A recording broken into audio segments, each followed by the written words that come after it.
자, 이제 제3자를 위한 계약 보도록 하겠습니다. 근데 제3자를 위한 계약이라고 했는데 이런 게 뭘까? 근데 이제 일단 먼저 제3자란 말이 나오면 이건 당사자가 아니네 이런 뜻이에요. 제3자는 뭐다? 당사자가 아니다. 그래서 예를 들면 이런 거 한번 생각해 보자고요. 아빠나 엄마가 보험회사하고 보험계약을 맺었어요. 혹시 내가 잘못되면 어떡하지? 걱정이 돼서 생명보험에 들어놓고 혹시 내가 잘못되면 그 보험금은 우리 애가 받는 것으로 해주세요 하는 계약을 맺었다고 생각해 보자고요. 그러면 거기서 보험계약의 당사자는 그 엄마나 아빠하고 보험회사예요. 당사자죠. 근데 거기서 우리 애는 당사자가 아니죠. 걔가 제3자인 거죠. 제3자를 위한 계약. 그래서 우리 애한테 권리가 생기도록 해주세요 하는 게 제3자를 위한 계약이다. 뭐 이런 것도 제3자를 위한 계약으로 갈 수 있겠죠. 예를 들면 어떤 회사하고 계약을 맺어요. 계약을 맺어서 요거 그 누구네 집에 설치 좀 해주세요. 우리 부모님 댁에 설치 좀 해주세요. 그런 거예요. 그런데 그것도 우리 부모님이 받겠다고 하면 설치해 드리는 것으로 하세요. 이런 것도 제3자를 위한 계약이 될 수 있겠죠. 네, 그런 게 제3자를 위한 계약이다. 먼저 근데 이제 부동산 매매에서 이렇게 봐보면 이런 게 있을 수 있는데 이런 거요. 예를 들면 매도인과 매수인이 제3자를 위한 계약을 맺는 거예요. 근데 이제 먼저 이렇게 한번 봐보자고요. 우리 일반적인 매매 계약은 이렇게 하는 거죠. 매도인, 매수인이 예를 들면 매도인이 X를 넘겨주고 매수인은 반대급부로 돈 10억을 주기로 했어. 그럼 이렇게 될 거 아니에요. 그런데 매도인이 이렇게 하는 거야. 그 돈 10억 나 말고 예를 들면 갑이 병한테 줘야 될 이유가 있어. 그래서 그 돈을 이렇게 주세요 라고 할 수도 있다고. 이렇게 주세요 라고 할 수도 있다. 그렇게 되면 이제 이 병이 제3자가 되는 거죠. 근데 제3자가 이익을 받아요. 그래서 수익자라고 이렇게 부른다. 그런데 이런 계약을 갑이 요구했죠. 요약자라고 한다. 그리고 매수인이 그렇게 할게요. 승낙을 했죠. 낙약자가 된다. 그래서 요약자, 낙약자, 그리고 제3자, 수익자 이렇게 되는데 이때 이제 제3자를 위한 계약에서는 제3자를 중심으로 해서 한번 봐보는 거예요. 그래서 나중에 결국 제3자한테 줄 사람이 누구냐? 얘 문제인 거죠. 그래서 이 낙약자를 채무자라고 이렇게 부른다. 제3자한테 줄 사람이 채무자. 물론 이제 X를 넘겨줘야 되는 측면에서는 갑이 채무자, 을이 채권자 맞죠? 근데 제3자를 위한 계약에서는 을이 채무자가 된다. 됐죠? 그런데 이 제3자를 위한 계약, 이런 계약을 맺게 된 것은 뭔가 갑이 병한테 줄 원인이 있기 때문인 거야. 원인은. 근데 그거를 대가관계라고 이렇게 부른다. 대가관계라고 하고. 그런데 기본적으로 뭐가 있어야 돼? 매매계약이 있어야지 되죠. 기본관계라고 하는데 이건 예전에는 보상관계라고도 이렇게 많이 불렀어요. 보상관계. 보상관계는 이런 거죠. 우리 낙약자 입장에서 봐보면 여기다가 주는데 병한테 받는 건 없잖아요. 근데 그거를 갑으로부터 X로 보상을 받는 거지. 그래서 보상관계라고 이렇게 불렀다. 근데 요즘 우리 판례가 기본관계란 용어를 더 많이 써요. 기본관계. 기본적으로 이 매매계약이 있었기 때문에 병한테 권리가 생기는 것이다. 네, 이렇게 두시고 이제 우리 나머지 내용은 다시 가셔서 보시면 요 얘기다. 그래서 이 기본 관계가 있고 대가 관계가 있는 거죠. 근데 이 제3자한테 권리가 생기려면 기본 관계가 있어야지 되는 거죠. 기본 관계가 유효해야 될 거 아니에요. 근데 기본 관계가 만약에 무효야. 즉 매매 계약이 무효야. 그러면 제3자는 채권을 취득할 수 없다. 이 계약이 무효니까 권리가 안 생기는 거죠. 요거를 말을 바꾸면 기본 관계에 어떤 흠이 있을 때 제3자를 위한 계약의 효력에 영향을 끼쳐. 그리고 그것을 낙약자 채무자는 수익자에게 대항할 수 있어. 야, 무효니까 못 줘라고 할 수 있다는 거예요. 무효니까 못 줘라고 할 수 있다.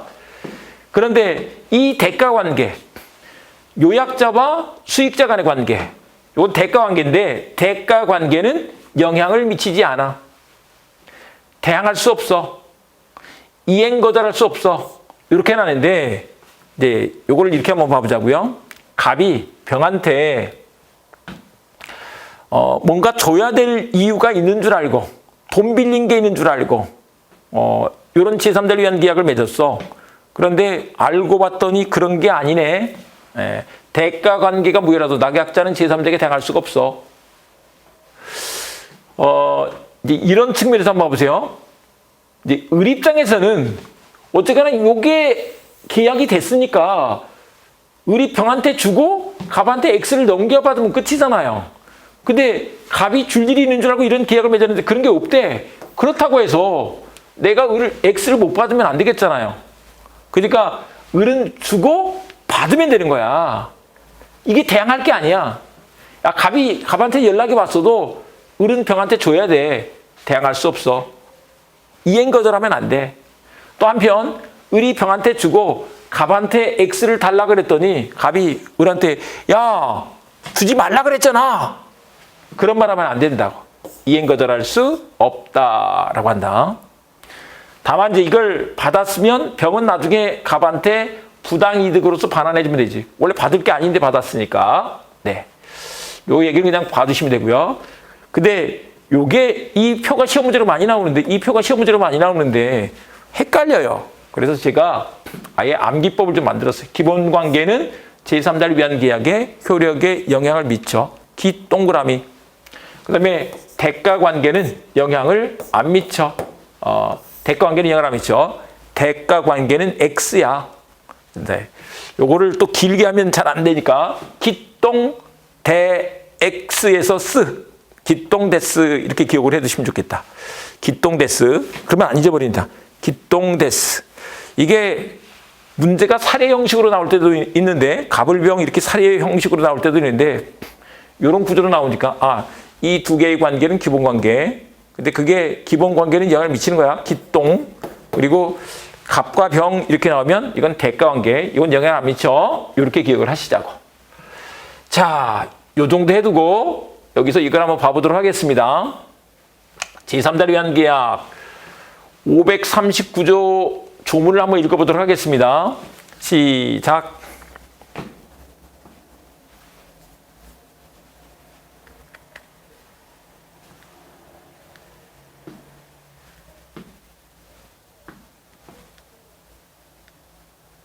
이런 거죠.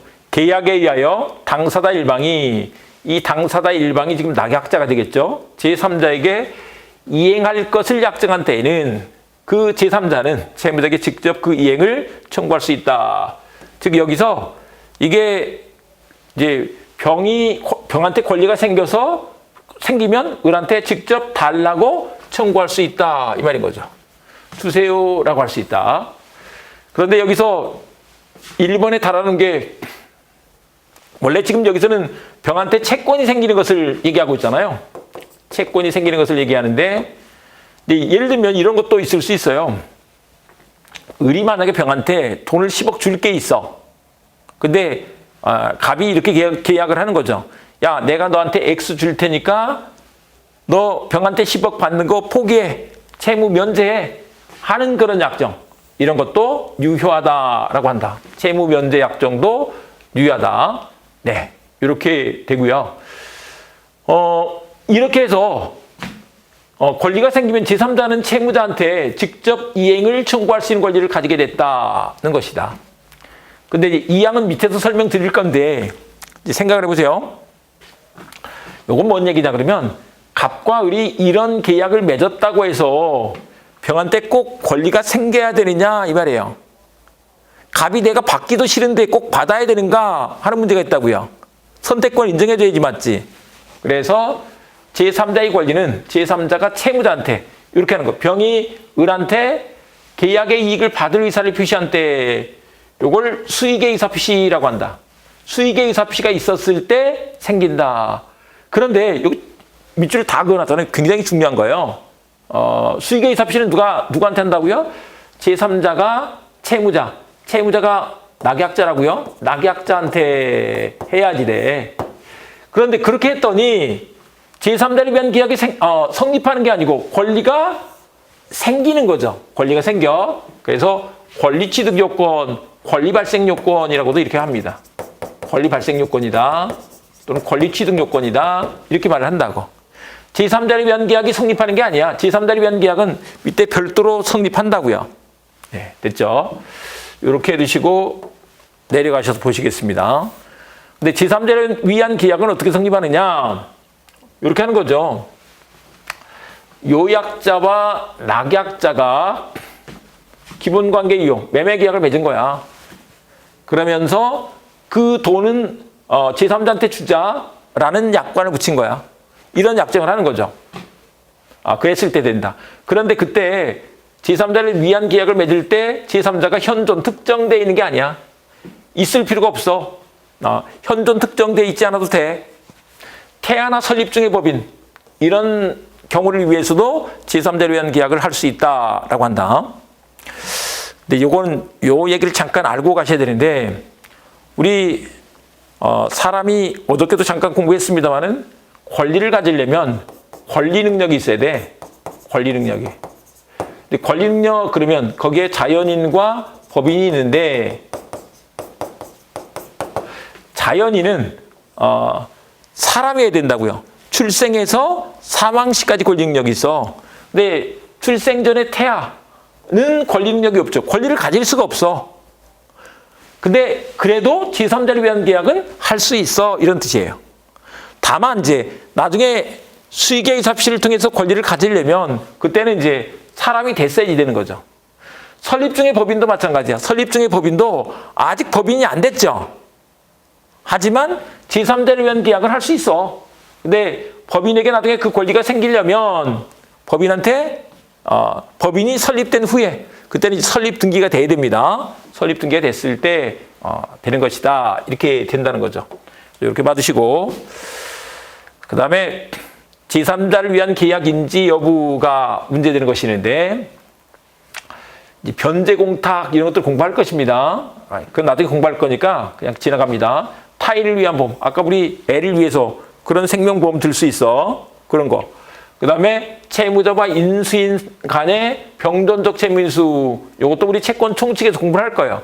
이런 게 제3자를 위한 계약이 된다고 공부를 할 거라고. 그러니까 그때 공부하고 나서 다시 보실 때 아시면 된다. 나머지는 됐고. 그런데 이행인수나 면책적 채무인수, 계약인수 이런 것들은 아니야. 뭐 당좌 예금 계정 계약 이런 것들은 뭐 우리 시험에까지 나오는 것들은 아니고요. 그래서 그런데 요것들도 마찬가지로 이행인수, 면책적 채무인수, 계약인수를 알면 이게 제3자를 위한 계약이 아니구나 알 수 있게 돼요. 그래서 요 정도 갑니다. 참고로 계약인수는 계약 당사자의 지위를 그대로 가져가는 거예요. 계약 당사자의 지위가 그대로 넘어가니까 이건 이제 당사자인 거지 제3자가 아닌 거지. 앞서도 우리 보신 것처럼 채무를 면제하는 계약, 채권이 발생하는 계약도 되지만 채무를 면제하는 계약도 된다. 이렇게 됩니다. 그 다음에 이제 3번에 제3자의 지위가 나와 있는데 먼저 제3자가 채권 취득하는 거 요거는 앞서서 우리 본 것처럼 이 제3자한테 무조건 야 너 받아 이렇게 하면 안 된다고요. 병이 을한테 뭘 했어야 된다? 수익의 의사표시를 했어야 권리가 생긴다. 이렇게 된다는 거죠. 그래서 그렇게 했더니 제3자의 권리가 생기는 거죠. 제3자를 위한 계약이 성립권이 아니야. 네. 그런데 수익의 의사표시 이전에 제3자의 지위가 나와 있는데 제3자는 수익의 의사표시를 해서 권리를 가질 수 있게 되는 거죠. 그래서 이건 일종의 형성권이다. 일신전속권은 아니야. 형성권이라는 얘기는 앞에 잠깐 말씀드렸는데 일방적인 의사표시로 뭔가 형성이 돼버려. 수익의 의사표시로 그 제3자한테 자기한테 권리가 생기게 되잖아요. 그러니까 그건 형성권인 거지. 참고로 일신 전속권은 그 일신에 전속하는 권리야. 그러니까 다른 사람한테 생길 수 없는 권리야. 다른 사람이 대신에 행사할 수 없는 거야. 이런 게 일신 전속권이다. 그런데 이건 그런 건 아니라는 거죠. 일신 전속권은 아니야. 일신 전속권 말고 이제 비전속권 이렇게 말할 수 있는 전속권이 아닌 거야. 그러니까 비전속권이다. 근데 우리 보통 이제 재산권, 돈 되는 권리들은 기본적으로 일신 전속권이 아니죠. 그걸 누가 가지면 뭐 어때요? 내가 가질 수도 있고 다른 사람이 가질 수도 있는 거지. 네, 이렇게 된다. 그런데 이제 수익의 의사표시를 할 수 있는 기간을 정하지 않은 경우, 수익의 의사표시를 할 수 있는 기간을 정하지 않았을 때 어떻게 될 것인가? 예, 문제인데. 요거는 이제 요걸 한번 잠깐 봐두십니다. 요건 그냥 듣기만 합니다. 민법 총칙 가서 다시 한번 또 나올 거예요. 형성권은요, 제척기간에 걸려. 제척기간에 걸리는데 그 제척기간이란 게 뭐냐면 기간이 그 권리가 이렇게까지 있대요. 그래서 여기에 이 형성권 요게 이렇게 있다가 그 기간이 지나면 없어져 버리는 거야. 이런 걸 제척기간이라고 한다. 법률 관계를 빨리 확정하기 위한 제도로서 제척기간이 있는데 소멸시효는 좀 들어보셨는지 모르겠지만 소멸시효하고는 좀 달라요. 근데 어쨌거나 제척기간에 걸린다.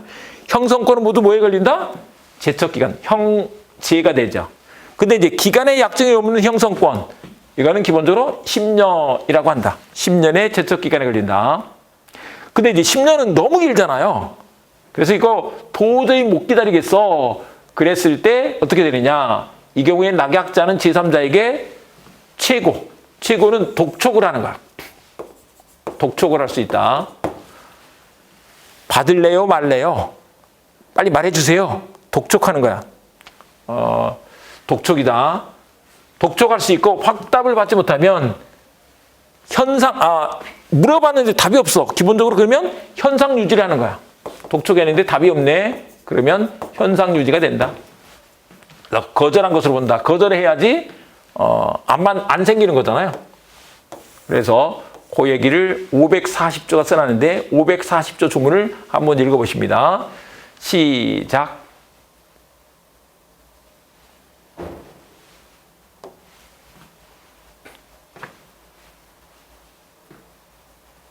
이거죠. 채무자, 낙약자라고 했습니다. 낙약자가 상당한 기간을 정하여 계약의 이익의 향수는 받아 누릴 건지 여부의 확답을 제3자에게 독촉할 수 있다. 아직 우리가 이걸 공부하지는 않았는데 그냥 이렇게 한번 봐두십니다. 최고는 성질이 의사의 통지다 이렇게 말한다. 설명은 나중에 드릴게요. 의사의 통지로서 준법률행위다 라고 한다.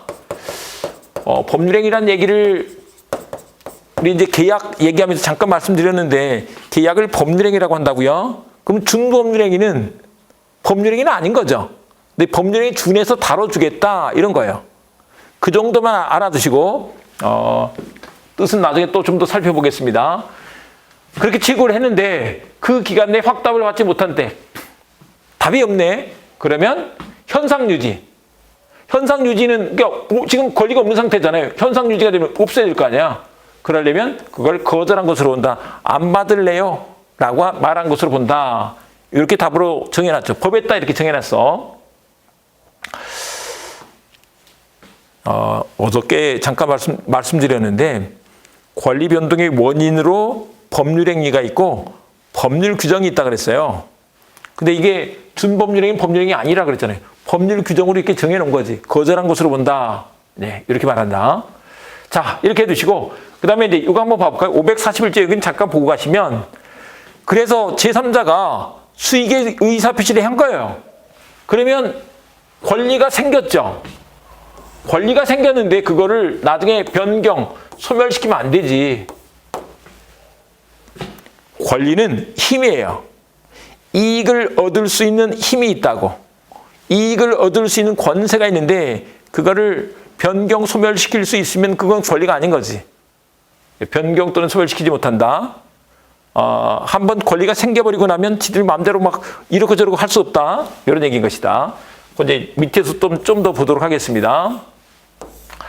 그래서 수익의 이사표시가 있은 뒤에 그 제3자 그러면 이제 채권을 계약으로부터 직접 취득을 한 거죠. 채권을 취득한 것이다.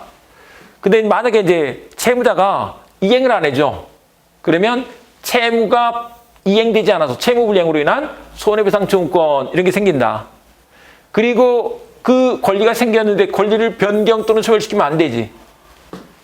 그런데 예외적으로 제3자의 동의가 있으면 상관없겠죠. 유보가 있으면 상관없겠죠. 그래서 제3자의 동의나 유보가 있으면 할 수 있어 이런 뜻인데 제3자가 그렇게 하세요 라고 한데 누가 말리겠냐고요. 유보는 미리 홀딩해 둔다 그랬습니다. 야 그럴 수도 있어 라고 미리 얘기를 했어. 그러면 그럴 수 있다고. 예. 그 다음에 또 한 가지 수익자는 당사자가 아니죠. 당사자가 아니기 때문에 뭐에서 선의하기 또 과실 무과실 이런 게 문제될 때 누구를 기준으로 하느냐? 요약자를 기준으로 하는 것이지 수익자를 기준으로 하지 않는다고. 그리고 계약 당사자만 갖는 권리가 있어요. 해대권 및 원상회복 청구권 의무, 또 취소권, 취소에 따른 부당이득 이런 것들은 계약 당사자가 갖는 권리다. 우리 해제가 있고 취소가 있는데 이런 것들은 기본적으로 뭐라고요? 당사자가 갖는 권리라고. 당사자가. 제3자가 갖는 권리가 아니라고. 계약 전체에 영향을 미치기 때문에 그래요. 이렇게 기억을 하신다. 해제에 따른 원상회복 그리고 취소에 따른 부당이득 반환 문제가 생기는데 그것들도 그렇게 한다. 한편 수익자가 낙약자를 사기 강박한 경우 수익자가 그러니까 여기서 갑을병이 있는데 병이 이렇게 사기를 쳐서 계약을 하게 했어. 강박은 강한 압박, 협박 생각하시면 돼요. 그건 나중에 또 공부할 겁니다. 민총에서 공부를 할 거예요. 강한 압박, 협박을 해서 계약을 했어. 그랬을 때 이건 제3자의 사기 강박이 된다. 그래서 제3자의 사기 강박이 되기 때문에 제3자의 사기 강박은 언제나 취소권이 인정되는 게 아니고 알았거나 알 수 있었을 때만 취소권 인정해 준다. 이렇게 말한다. 이게 110조 2항에 규정돼 있어. 좋은 표시할 때 이렇게도 해요. 제 몇 조 이렇게 할 건데 좀 더 줄여서 이렇게 해놨습니다. 그 다음에 이제 그런데 제3자 보호 규정의 제3자는 아니다라고 한다. 그런데 제3자 보호 규정의 제3자가 아닌 거 요거는 사실은 이제 민법 총칙에서 좀 공부를 해야 돼요. 제3자 보호 규정에서 제3자가 되려면 이제 이렇게 가야 돼요. 예를 들면 갑과 을 사이에 뭐가 있었는데 을이 또 병하고 뭔가 새로운 계약을 통해서 이해관계를 가졌을 때 제3자 보호받는 제3자가 되는 건데 여기서는 그냥 병은 갑으로부터 직접 이 갑과 을 간의 계약으로부터 직접 권리가 생겼잖아요. 병이 사실 한 게 없어. 땀 흘린 게 없어. 좀 땀을 흘렸어야 돼. 예. 그래서 보호받는 제3자가 아니다. 이렇게 말한다. 그런데 우리 판례가 최근에 해외의 경우에 제3자 보호는 해준다. 또 이렇게 하고 있어요. 요거는 아직 다른 시험에서 안 나왔는데 이게 안 나오는 이유가 사실 우리 학자들은 여기까지는 생각을 못했어요. 이것도 안 돼! 하고 있었는데 갑자기 이런 판례를 딱 냈네. 지금 내가 출제하실 교수님들이 아직 마음속에서 받아들이지 못하고 있는 거죠. 그래서 시험 문제로 나오지는 않았다. 이제 이렇게 봐주십니다. 조금 어려워요. 어려운데 일단 이렇게 알아두시면 된다. 제3자는 당사자가 아니야. 그 당사자로서 갖는 권리 이런 것들을 제3자가 행사할 수는 없죠. 다만 보호받는 제3자는 아니야. 이렇게 알아두시면 된다. 나머지는 내용 공부하시면서 보시면 되고요. 그 다음에 이제 요약자의 지위가 나와 있는데 요약자의 지위 여기서 보면 낙약자 또는 요약자의 채무불이행의 경우에 법률관계 이렇게 써놨는데 만약에 낙약자가 채무불이행을 했을 때의 문제예요. 그때 요약자는 어떻게 할 수 있을까? 요약자도 야 빨리 줘라 라고 할 수 있다는 거예요. 빨리 줘라 이행 청구할 수 있어. 근데 계속 안 줘. 근데 채무불이행이 있으면 여기 있습니다. 채무불이행에 채무를 이행하지 않으면 손해가 생겨서 손해배상 청구권이 생겨요. 또 계약은 해제할 수 있어. 계약 해제권이 생겨. 이게 기본 구도예요. 손해배상 청구권, 계약 해제권 이런 게 생긴다. 근데 물론 달라고 할 수도 있죠. 그런데 이걸 계약을 해제할 수도 있다는 거예요. 근데 그때 제3자의 동의를 얻어서 해야 되느냐? 그렇지 않다. 제3자의 동의 없이 계약 해제할 수 있다. 그 다음에 또 뭔가 준 게 있어. 그러면 원상회복 청구도 할 수 있어. 이 말이다. 그런데 요약자가 채무불이행을 했을 때의 문제야. 그때 낙약자가 계약 해제를 할 수가 있죠. 그런데 이때 의리병한테 준 게 있네요. 그거를 이 계약 해제하고 나서 갑이 안 주면 그거를 병한테 돌려달라고 할 수 있느냐 이 말이에요. 근데 그렇게 안 되고 요약자한테 달라고 해야 된다. 제3자는 원상회복 또는 부당이득 반환 의무가 없어. 그래서 의리병한테 달라고 할 건 아니야. 누구한테 달라고 해야 된다? 갑한테 달라고 해야 된다. 그래서 계약 청산도 당사자 간에 당사자 간 이 말은 요약자, 낙약자 사이에서 이 말인 거야. 요약자, 낙약자 사이에서 이루어져야 돼. 이렇게 말한다. 그 다음에 낙약자의 지위가 나와 있는데 기본관계이견 항변으로 제3자에게 대항할 수 있어. 대항할 수 있어. 이렇게 써놨는데 이게 무슨 말이냐 그러면 예를 들면 이런 거예요. 우리 계약으로 보자면 이제 병이 수익액이 섭실해서 을한테 돈을 달라고 할 수 있는 권리가 생겼단 말이에요. 그래서 돈을 달라 그래. 근데 이제 갑이 등기를 넘겨줘야 나도 줄 거 아니에요. 근데 갑이 아직 안 줘. 그러면 야 갑이 안 줘서 나도 못 줘 라고 할 수 있다 이 말인 거죠. 갑이 안 줘서 나도 못 줘 라고 할 수 있다. 그런 게 요 문제다. 그래서 근데 이게 뭐냐면 앞서서 우리 말씀드렸던 기본관계에 기한 항변으로 제3자에게 대항할 수 있다. 이게 기동그라미죠. 그게 동시행의 항변권으로 나타나게 돼. 동시행의 항변권. 동시행의 항변권은 기본관계에 생기는 거잖아요. 기동시행의 항변권 이렇게 해도 된다. 자, 이렇게 두시고 교재를 한번 봐보도록 하겠습니다. 이제 제3자를 위한 계약에서 539조 조문을 이렇게 쭉 정리했습니다. 그래서 그거 보시면 되겠고 그 다음에 우리 제3자를 위한 계약에서 삼면관계가 나와 있는데 앞서 우리 말씀드렸던 것처럼 이게 기본관계의 어떤 흠결이나 하자는 제3자를 위한 계약의 효력에 영향을 미친다. 이걸 기동이라고 할 수 있는 거죠. 그 다음에 이제 그런데 대가 관계는 영향을 미치지 않는다.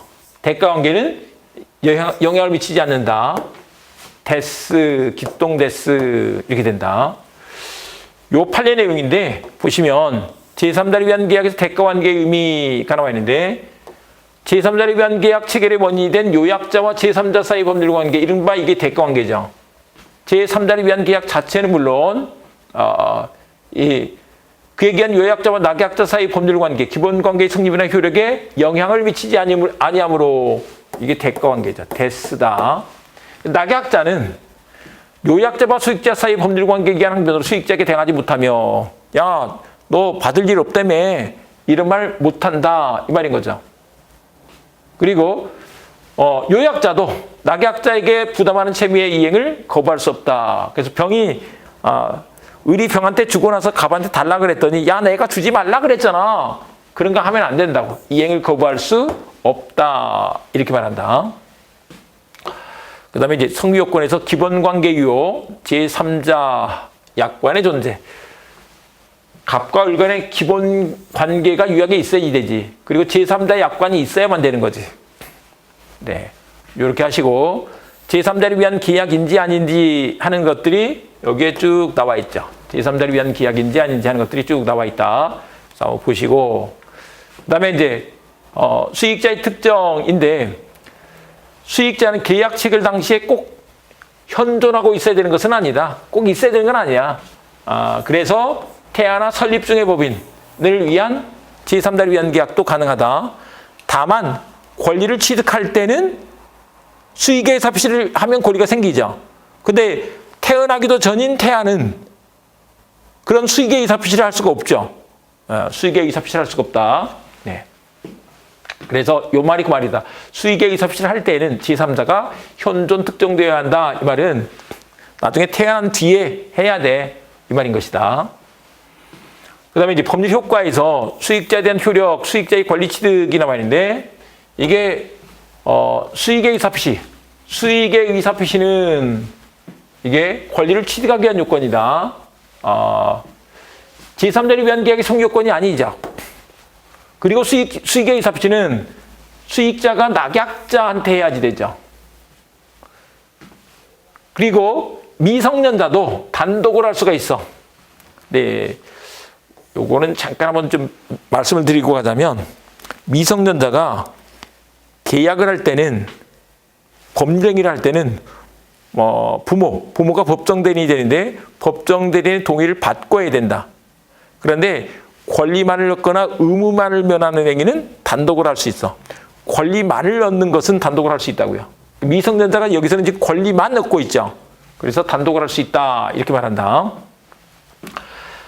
그 다음에 이제 수익자의 지위에서 수익자는 뭐가 아니다? 계약 당사자가 아니기 때문에 해대권, 취소권. 안 돼. 그냥 제3자야. 수익자는 제3자로 취급된다는 것이다. 그래서 제3자가 되는데 다만 제3자 보호 규정의 제3자가 되는 것은 아니다. 그런데 최근에 우리 판례가 548조 1항 단서 이게 계약 해제의 경우인데 계약 해제에서 제3자에 해당한다. 보호받는 제3자가 된다라고 이렇게 했다는 거예요. 2021년도 8월 19일 날. 근데 요 판례를 보고서 아직 우리 교수님들이 이걸 어떻게 판단해야 될지 잘 모르겠어. 그래서 시험 문제를 내지 못하고 있는 거죠. 논의가 좀 더 숙성이 되면 낼 건데 어쨌거나 그렇다. 그 다음에 수익의 의사표시 이전에 이 수익의 의사표시를 할 수 있는 수익자의 지위는 일종의 형성권이라는 거죠. 기간을 정하면 그 기간 내 행사를 하면 돼. 근데 그 기간이 정해지지 않았으면 10년의 제척 기간에 걸린다는 것이다. 근데 10년 동안 너무 못 기다리겠어. 최고했는데 확답이 없어. 그러면 거절한 것으로 본다. 네, 요 얘기까지 봤고요. 그 다음에 수익의 의사표시 이유인데 수익의 의사표시에서 권리가 생겼어. 그러면 그 권리를 변경 또는 소멸시키면 안 되지. 그럴 거면 제3자를 위한 계약을 맺으면 안 되지. 또 한편 권리 측면에서 보면 권리가 돼서 권리는 힘이 있다니까요. 누가 건들 수 있는 게 아니야. 그러니까 그렇게 할 수 없어. 그런데 미리 유보를 했어. 미리 그럴 수 있다고 정해놨어. 또는 제3자의 동의가 있으면 그때는 변경 또는 소멸될 수 있다. 이렇게 말한다. 그 다음에 낙약자의 채무불이행이 있을 때 수익자의 지위는 어떻게 되느냐. 예, 문제인데 낙약자가 채무불이행했을 때 수익자는 원래 이행 청구할 수 있는데 그 이행을 못 받게 되니까 그만큼 손해가 생겼죠. 손해배상 청구권 요걸 가진다. 그렇지만 해제권이나 해제를 원인으로 한 원상회복 청구권 이런 걸 제3자가 가지는 것은 아니다. 요건 당사자만 가지는 거야. 당사자가 아니기 때문에. 당사자가 되는 사람은 이제 요약자가 되는 거죠. 그래서 낙약자의 채무불이행이 있어서 계약 해제할 때는 요약자가 해야 돼. 그리고 중개에 있으면 원상회복청구권 이렇게 하는 것이다.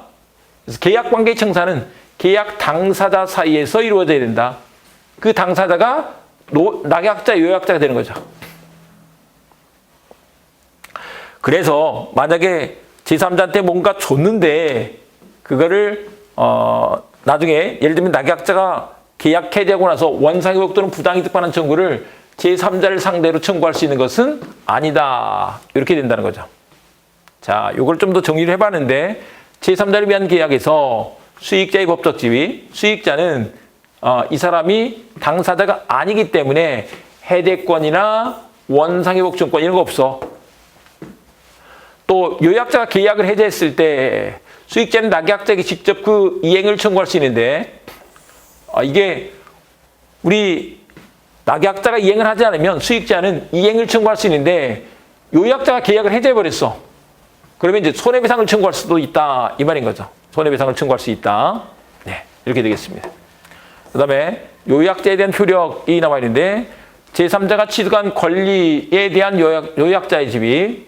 그래서 일단 이렇게 하면 일단 제3자가 권리, 수익에 삽실해서 권리가 생겼더라도 요약자는 이게 제3자에게 급부를 이행할 것을 요구할 수 있는 권리. 야, 빨리 이행해라. 제3자한테 줘라. 고 요구할 수 있는 권리가 있다. 그리고 이제 요약자의 계약상 지위. 그래서 요약자는 계약 당사자로서 기본 관계에 의한 채무 이런 것들 다 이행해야 되겠죠. 네, 이렇게 되고 그다음에 이제 요약자의 채무불이행이 있을 때 낙약자는 제3자의 동의 없이 계약을 해제할 수 있는데 원상회복이나 부당이득 반환 청구를 제3자에게 할 수는 없다는 것인 거죠. 앞에서도 얘기했습니다. 제3자는 원상회복 의무를 부담하지 않아. 같은 얘기다. 네, 이렇게 해두시고 그 다음에 낙약자의 채무불이행이 있을 때 그때 해제권 요거는 요약자만 갖는다. 요약자만 갖는다. 그럴 때 해제를 할 때 수익자의 동의 이런 것은 필요 없어. 네, 이렇게 되고 그 다음에 이제 낙약자에 대한 효력에서 요게 앞서서 말씀드렸던 우리 답을 안 하고 있을 때 취구할 수 있고 받겠다고 안 하고 있을 때 취구할 수 있고 그런데 이 사람이 취구를 했는데 답이 없네. 그러면 거절한 것으로 본다라고 한다는 거죠. 그 다음에 기본관계에 의해서 생기는, 기본관계에 생기는 거, 이런 것들은 대항할 수 있다라고 해놨죠. 제3자에게 대항할 수 있다. 이 얘기가 되겠는데, 이렇게 해주시면 되겠고. 그 다음에 그 밖의 문제로서 채무를 면제하는 계약, 이런 것들도 제3자를 위한 계약으로서 가능하다. 일단 전제가 이렇게 되는 거예요. 제3자를 위한 계약을 통해서 제3자한테 채권이 생기는 것을 이제 계약한 것이다 이렇게 하는데 그런 게 아니고 채무를 면제하는 것은 이제 우리가 아직 공부를 안 했어요. 처분행위적인 성질이 있어요. 처분행위. 의무부담행위가 아니고 처분행위적인 성질이 있는데 그런 것들도 되겠느냐. 근데 뭐 주는 거나 받을 걸 면제해 주는 것이나 다 같은 거 아니야? 할 수 있어. 이렇게 하고 있다는 거죠. 자, 이렇게 하시면 되겠고 그 다음에 이제 계약의 해제해지예요. 이 계약의 해제해지가 매우 중요한 주제가 되는데 이 계약의 해제해지를 우리 챕터가 좀 바뀌니까 이거는 좀 쉬었다가 다음 시간에 계속해 보도록 하겠습니다.